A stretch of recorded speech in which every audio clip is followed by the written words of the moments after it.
Bueno, entonces estamos con la escritora Ana María Ayuga.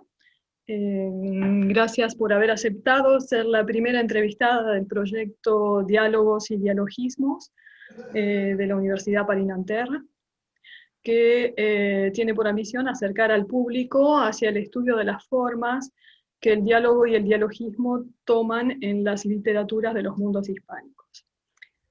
Así que ahora te pediría que te presentes, Ana María, por ¿Cómo favor. no? Mi nombre es Ana María Ayuga, soy una escritora argentina, he escrito en muy diversos géneros, tengo publicadas varias novelas, libros de cuentos, microrrelatos y también mucha literatura infantil. Recibí muchos premios en mi país, recibí algunos premios internacionales y algunos de mis libros están traducidos a 15 idiomas. Bueno, muchas gracias. Pasamos entonces a la primera pregunta, que es si solés tener en mente un destinatario preciso cuando escribís, y si para este posible destinatario del texto, hasta qué punto prevés su presencia en el peritexto y eventualmente la identidad bajo la forma de un narratario. Si es que esto es... Bueno, esta pregunta tiene dos respuestas muy diferentes, porque por un lado se trata de si tengo o no tengo alguien o un grupo de gente a quien me dirijo cuando escribo. O sea, un narratario, digamos así, fuera del texto, alguien para quien escribo.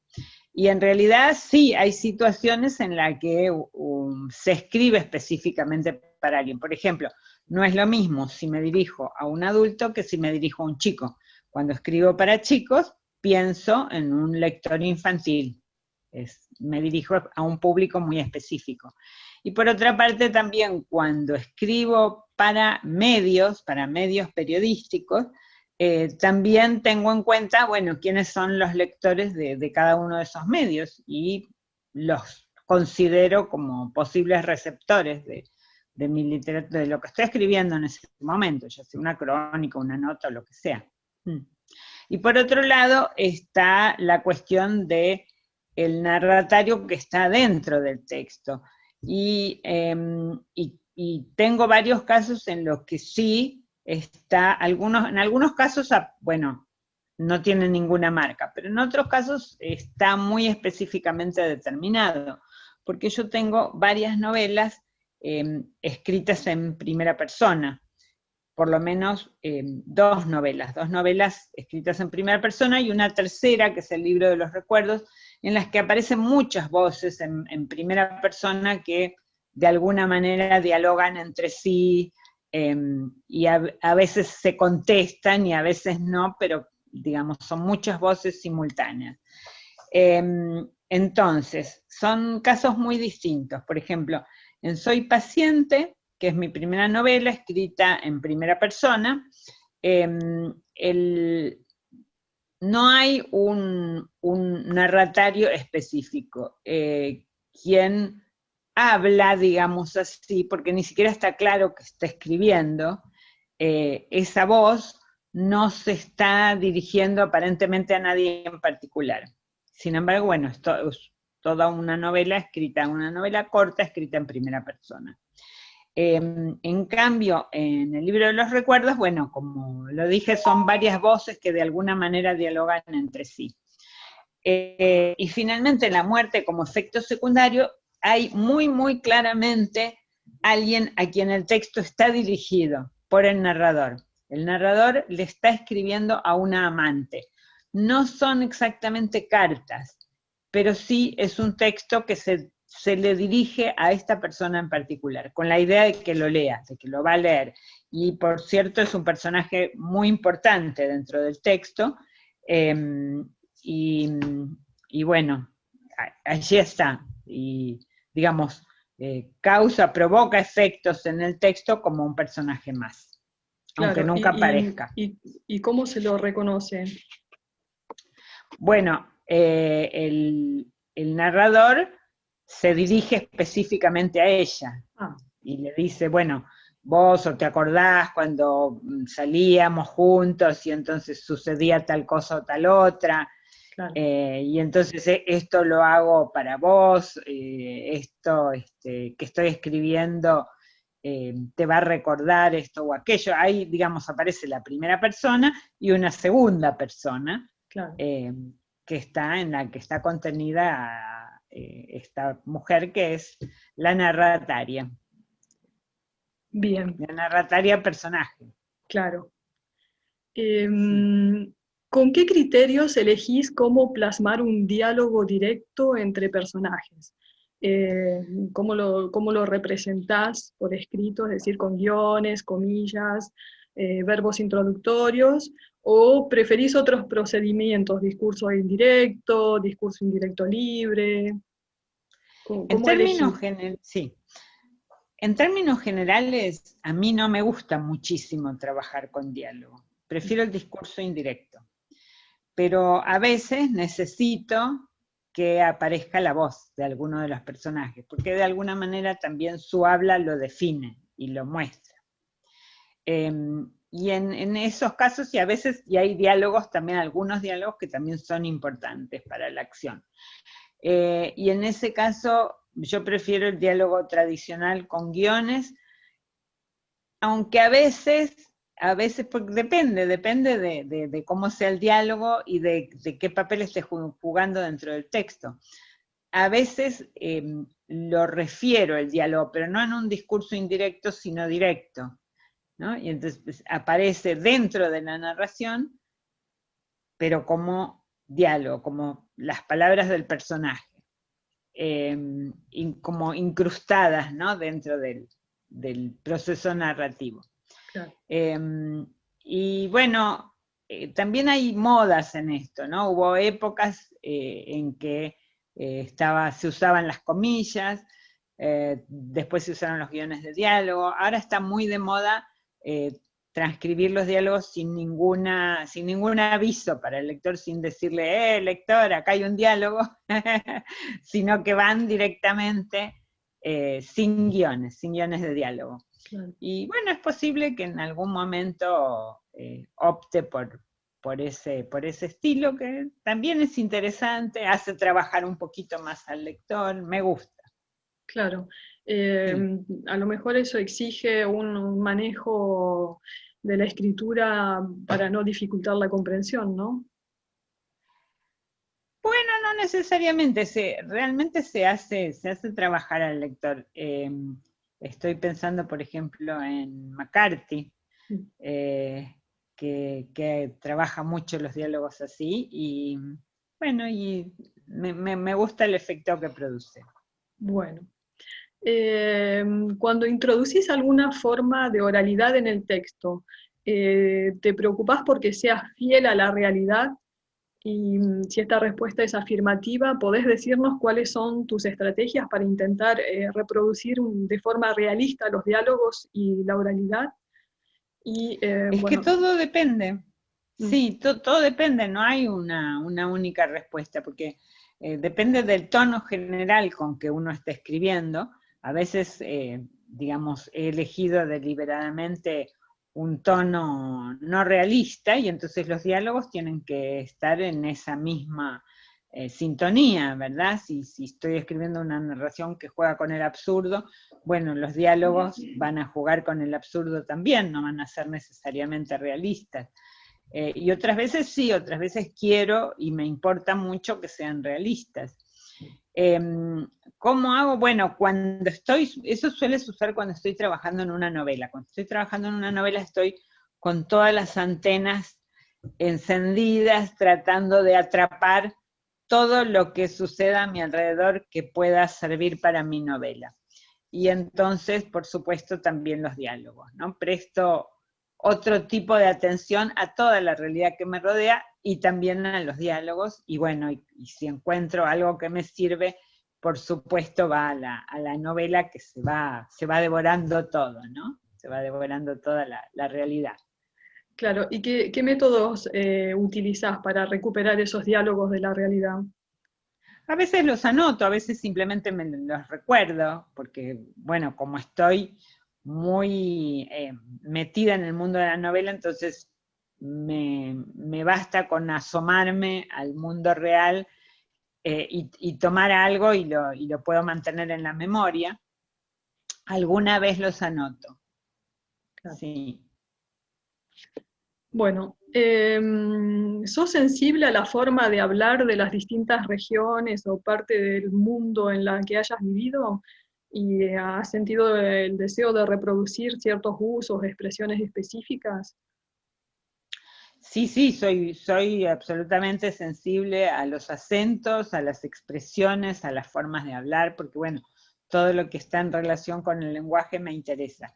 Y me gustaría mucho poder reproducir todo eso, pero no puedo, porque no tengo tan buen oído, eh, y no tengo tan buen oído no solo para temas que tienen que ver con la pronunciación o la dicción o incluso la sintaxis, sino incluso para los tópicos de los que hablan ciertos sectores, porque muchas veces no se trata solamente de un acento en la forma de hablar, sino también de todo, de toda una estructura mental que hay por detrás de digamos, ciertas lecturas o ciertos grupos a los que se pertenece que determinan mucho la forma de hablar. Eh, y yo no tengo tan buen oído para eso. No podría, por ejemplo, aún siendo argentina, no podría reproducir una discusión entre un freudiano y un lacaniano. Claro.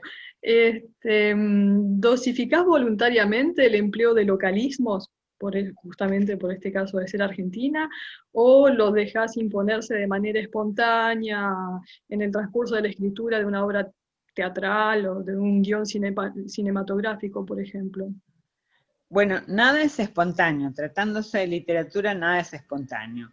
Y si algo sale espontáneamente, después siempre hay tiempo de reverlo y quitarle la espontaneidad para que vuelva a parecer espontáneo. Porque suele suceder que lo más espontáneo es lo que parece más artificial. Y a veces se requiere un largo y minucioso trabajo para provocar el efecto espontaneidad. Entonces, sí, a mí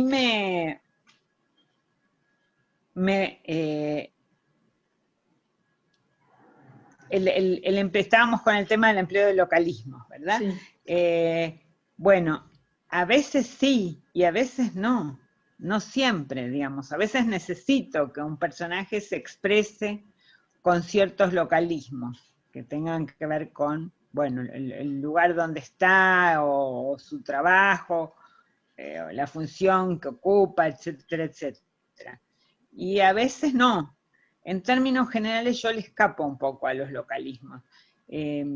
Prefiero escribir según el género también, porque en microrrelato, por ejemplo, yo escribo un español muy neutro, pero ahí no uso diálogo.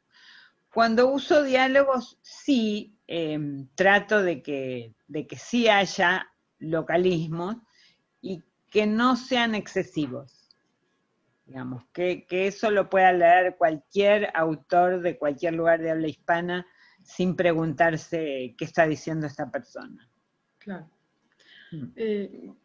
¿Nos podrías decir, tenés alguna justificación personal de por qué no usas diálogos en los microrrelatos? ¿Por qué no me salen? No, esa es la cruda realidad. Es más, bueno, tengo algunos pocos microrelatos en los que sí hay diálogos. Sí. Por supuesto, ningún localismo, porque no sé por qué, pero desde el principio para mí los microrelatos tuvieron que ser escritos de ese modo, en un castellano neutro, en un español neutro. Me he planteado alguna vez, digamos, buscando variantes en el trabajo del microrrelato, escribir un libro en el que los microrrelatos fueran solamente diálogos, pero no lo logré. Quedaron algunos diálogos por ahí, pero no pude escribir todo un libro que fuera solo de diálogos en microrrelato. Bueno. Sí, siempre nunca llevan localismos los diálogos en el microrrelato. En el proceso de escritura, ¿le prestás una atención más particular a los diálogos? Es decir, ¿los reescribís, los lees en voz alta, pedís consejos a personas, amigos, usás un dictáfono, buscás imitar ciertos modelos discursivos, o simplemente forma parte de una parte más del proceso de narración? Bueno, las dos cosas, sí, son una parte más del proceso de narración, y con todo el proceso de narración yo pido ayuda, pido consejo, pido lecturas, y me interesa mucho, digamos, no sé, hay 4 o 5 personas, en general colegas, que leen muy bien, otros escritores, y que me van a decir si ven algo raro o algo incómodo también en los diálogos. Es muy difícil, no sé por qué, pero es muy difícil escribir diálogos realistas en castellano, en español. Todo suena un poquito forzado. Digamos, hemos tenido pocos grandes dialoguistas. Creo que uno de nuestros grandes dialoguistas fue Puig, Manuel Puig. Un genial novelista y que trabajó pero maravillosamente con los diálogos. Los diálogos de Puig son totalmente creíbles, ¿no? Son muy realistas, muy creíbles, trabajan muy bien con los localismos y con los tópicos de cada grupo social. Muy bien hechos. Ojalá yo pudiera, pero no es lo mío. Y lo que me pasa muchas veces, sobre todo cuando estoy escribiendo una novela, es que sí repito los diálogos en voz alta, sobre todo cuando voy caminando por la calle, lo cual suele llamarle mucho la atención a la gente que me ve. Pero sí, hablo los diálogos cuando los estoy pensando, cuando los estoy creando, los hablo, incluso con ademanes, ¿no? Claro. Gesticulando. Claro, no lo puedo evitar, porque bueno, estoy pensando en el personaje, estoy pensando en lo que se diría, ni en lo que cada personaje diría y lo que el otro le podría contestar, y lo hablo en voz alta. Bueno. Tu editor o tus editores, depende de lo que publiques, ¿tiene exigencias particulares con respecto a los diálogos? Incluso podría ser a veces más que para las partes de narración propiamente dicha, ¿o no? No, en general no, en literatura para adultos. En literatura para adultos mis editores no se meten mucho conmigo, es muy poco lo que me sugieren. Pero en literatura infantil es muy diferente. En literatura infantil hay mucha más censura, es otro tipo de trabajo y el editor interviene mucho más. Y lo que me suele pasar precisamente es que me objetan mi tendencia al discurso indirecto y me piden más diálogos. Incluso me marcan secciones donde yo cuento lo que pasa o hablo de un diálogo entre personajes y me dicen, bueno, queremos verlos hablar, o esto mismo se puede contar a través de un diálogo. Así Claro. que sí, en literatura infantil sí, intervienen mucho los editores para pedirme diálogos, más diálogos. Sí, porque bueno, parece ser que los diálogos de algún modo alivianan el texto, lo hacen más entretenido, más fácil de leer. Existe esa idea entre los editores. A mí como lectora no me pasa, pero bueno, entiendo que le pase a otros. Así que, bueno, ese es un pedido constante. ¿Haces diferencias entre la forma de escribir los diálogos en las novelas y en los cuentos? ¿Y No, cuáles son los criterios de diferenciación si las haces? claro, pero no. En narrativa para mí es lo mismo, novela o cuento no hago ninguna diferencia en cuanto a los diálogos. Bueno. Esta pregunta es más bien para teatro, pero Sí. Te la hago igual. Durante el proceso de escritura, la expresión oral de los diálogos escritos es un fenómeno puntual, frecuente o sistemático, y solés solicitar a personas de tu entorno o a actores para que oralicen los diálogos durante la fase de escritura, ¿o lo haces vos misma? Bueno, yo no he trabajado en teatro, pero sí en guión, sí escribí guión de cine. Y no, nunca tuve la oportunidad de pedirle a los actores, pero sí a veces a los directores, ¿eh? Sí he trabajado diálogos con los directores. Y hemos oralizado diálogos para ver cómo suenan y cómo funcionan. Claro. Sí. Y ver qué tiempo toman también, ¿Qué eventualmente. tiempo toman? Ujú. Claro, claro, aunque, claro, hay un elemento más. Yo trabajé 15 años como redactora publicitaria. Y entonces, bueno, he tenido que trabajar mucho en guiones con diálogos muy, muy breves, guiones de 30 segundos, ¿no? Claro. Porque la película publicitaria promedio tiene 30 segundos. Y entonces, bueno, en guiones de 30 segundos los diálogos tienen que ser necesariamente breves. Eso me ayudó mucho cuando tuve que trabajar en largometrajes, porque bueno, esa es una diferencia enorme entre la realidad y su reproducción en cine o en teatro, ¿verdad? Los diálogos siempre son breves, sobre todo en cine. Uno trata de evitar los largos soliloquios. Y siguiendo entonces esta guía de los guiones, ¿pensás en la dicción particular del actor y en su interpretación en el momento de escribir una obra, bueno, un guión cinematográfico en este caso? No, no, para nada, no.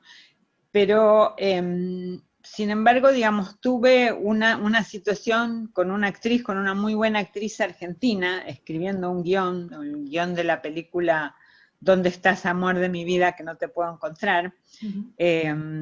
En que, bueno, yo había escrito un diálogo y en el que ella tenía una parte muy importante y ella me dice, pero no quiero decir esto. Me dijo, esto es algo totalmente convencional, es aburrido, es trillado, Y para mí fue revelador eso, porque de pronto me di cuenta de que yo buscaba, cuando yo escribo narrativa, busco de una manera casi natural desarmar, desorganizar el lenguaje convencional y trillado y rearmarlo de otro modo para, digamos, volver a mostrar la realidad desde otro punto de vista. Y cuando llegaba a los diálogos, me volvía totalmente convencional. Me parecía que un diálogo convencional iba perfectamente ahí, y no es así. Y para mí fue un descubrimiento darme cuenta de que, bueno, también en los diálogos, exactamente igual que en la narrativa, hay que hacer ese trabajo. Uno lo que tiene que escribir cuando escribe un diálogo teatral o de un guión cinematográfico, uno no tiene que tratar de reproducir un diálogo de la realidad, porque un diálogo de la realidad puede ser, hola, ¿qué tal? ¿Cómo estás? Bien, ¿y vos? Yo también.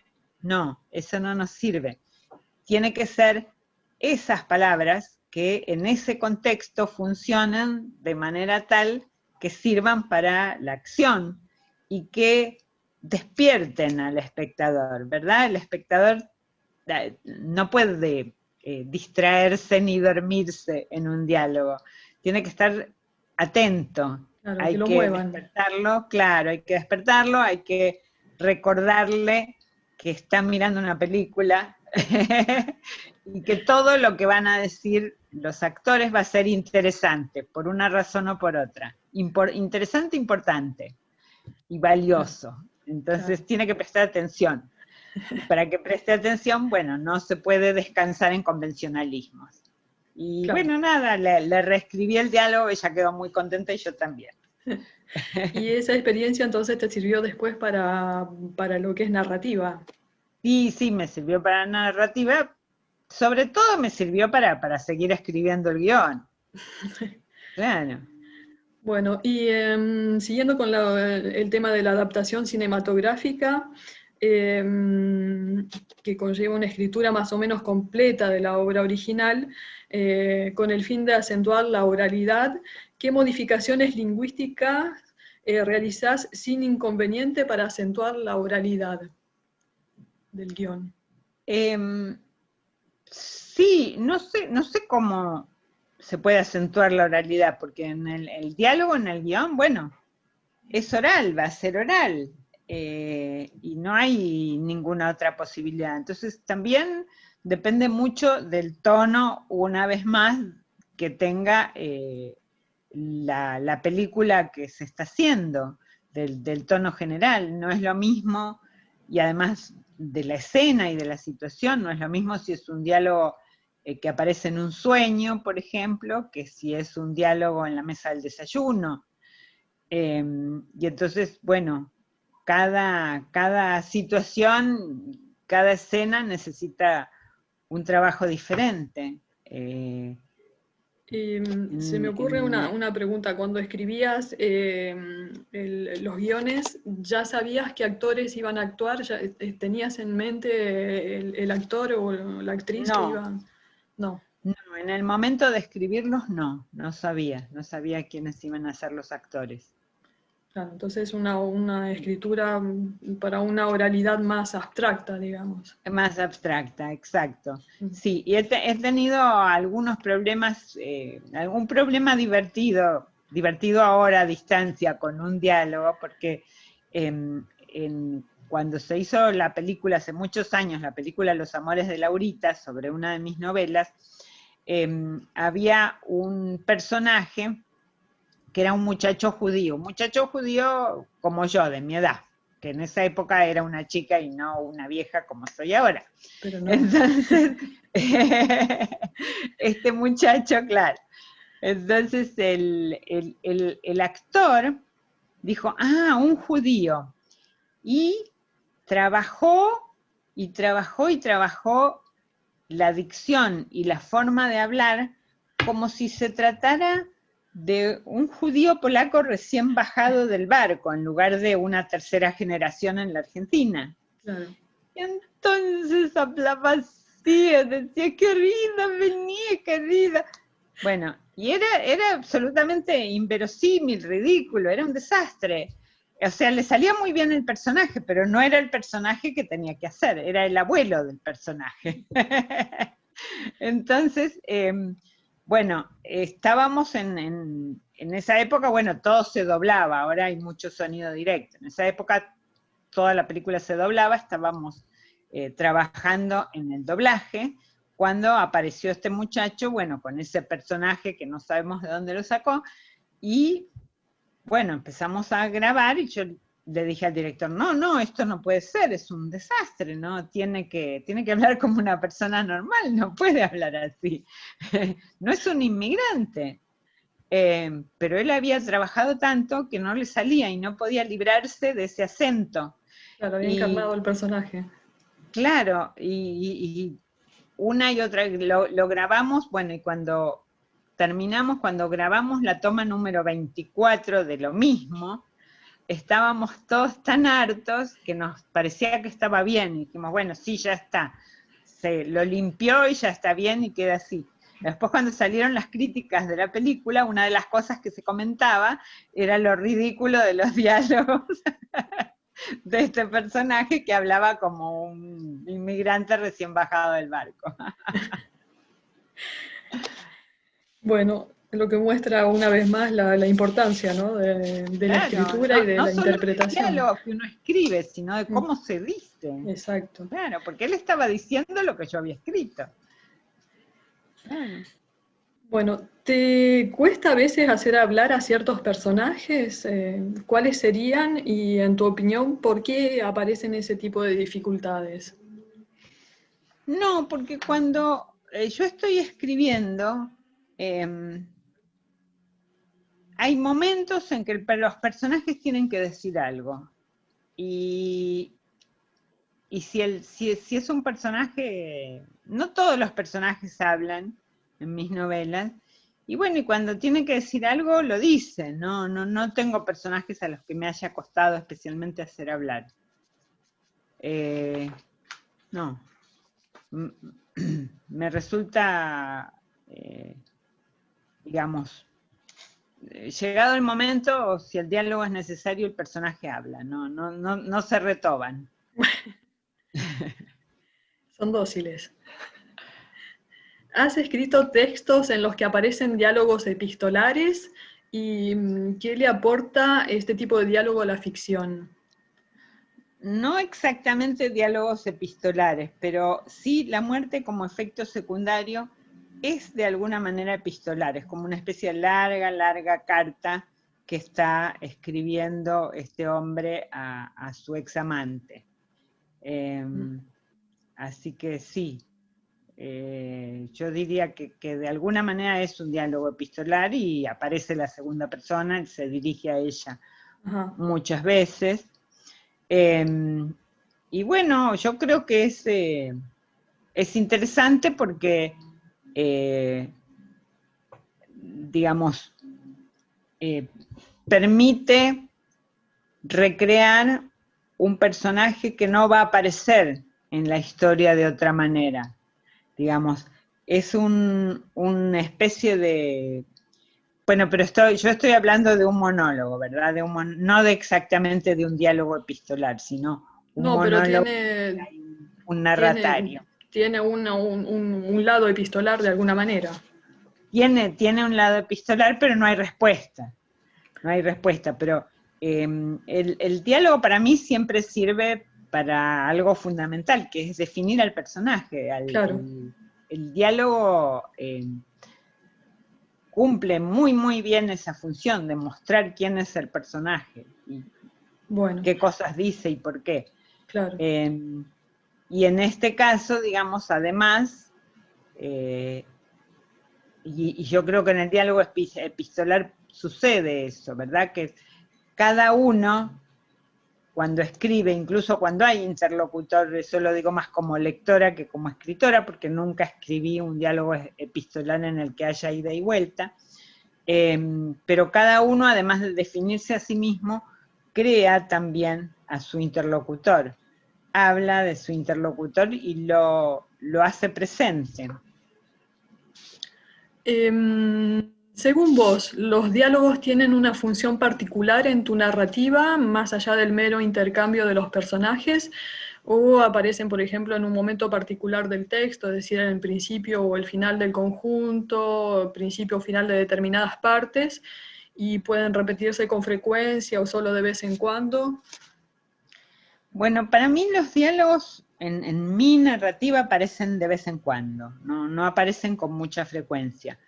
Y tampoco aparecen en un momento determinado, sino, bueno, a veces los necesito. Entonces, para mí un texto puede empezar con un diálogo o puede aparecer un diálogo en cualquier momento.